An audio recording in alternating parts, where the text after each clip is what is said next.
Hi, this is Tom, and this is the last bit of lesson 32, making scatter plots.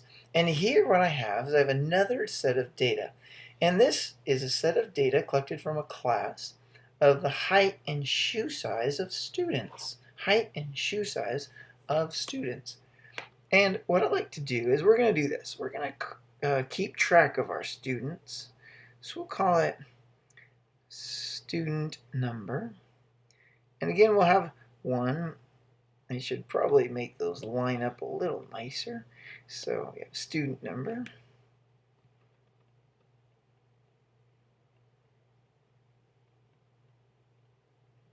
One, two, three. And actually, I know these won't line up, so let's give it a little bit more space.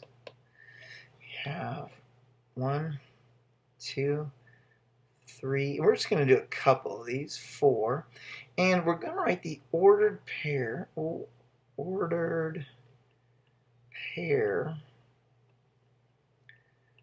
of height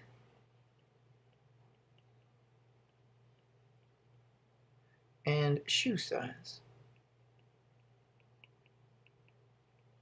Okay, so for example, student 1 has a height of 65 and a shoe size of 10. So that would be the ordered pair for student number 1. Student number 2 has a height of 80 and a shoe size of 15. So that would be the ordered pair of the data for student number 2. Student 3, let's scoot students 3 and 4 over a bit. Student 3 is 75 inches tall and wears size 12. Let's see, student 4 is 75 inches and also wears size 12. We have two of those, and that's okay. Student 5 is 68 inches tall and wears shoe size 9. And then we can continue this all the way out to the end of our data. But let's make a scatter plot. So remember that the first number here goes on the horizontal axis.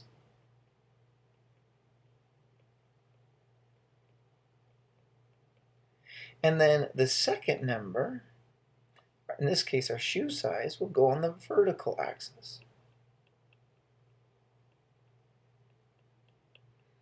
Okay, so we're going to need that data set in a bit, but let's start out this way. I'm going to start out drawing my graph. Okay, and notice that, let's see, my height is from the shortest person was 64 and our tallest was 80. So we'll just start at 60. We'll start at 63. There's 63. 64, 5, 6, 7, 8, 9, 70.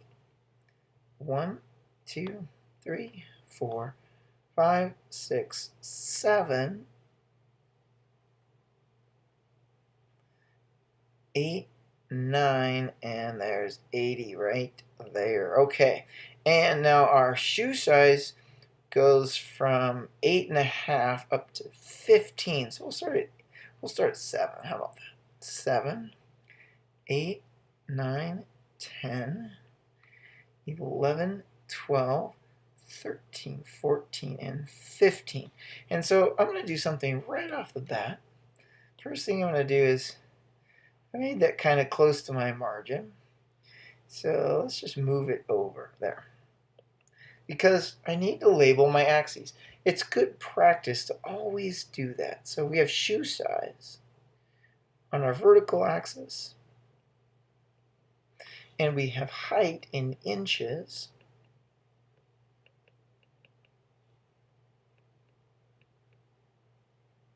That was a silly looking H. Height in inches on our horizontal axis. And so now we can begin to graph our data. So let's do one more thing here. Let's go grab this data. We're going to bring it down here. Put it down here. I'm going to shrink it down though, so it's easily accessible to us. All right, here we go. So let's graph this data.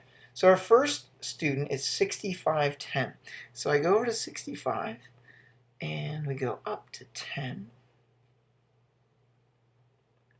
And that's the ordered pair 6510. Now that's also student number 1. So I could write the ordered pair. I'm just going to write a 1 next to it for student 1.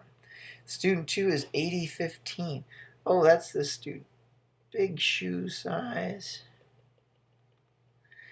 And tall. That's student number 2. And then I have student 3, 7512. Well, 1, 2, 3. Their 75 is right here. And their shoe size is a 12. So where those meet, and that is student 3. And notice that's also student 4. Okay. We're on student 5, 68 and 9. So 68 inches is here. Size 9 shoe. Well, it's going to be there. And let's see. That was student 5. Student 6 is 68, 9. So that's number 6 as well. Notice I'm not putting a parenthesis around the 5 and the 6 because that would imply an ordered pair. So I need to be careful of the notation that I use. So number 7 is 64 inches, 8.5. So 64 is here. They were an 8.5, which would be right in there.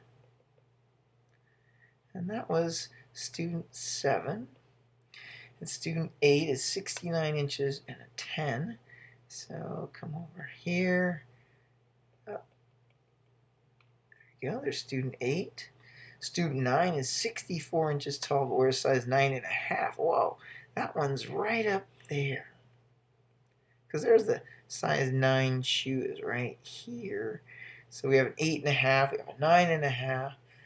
And let's see, our 10th and final student is 71 inches tall, and they wear 10.5. So there's the 10.5.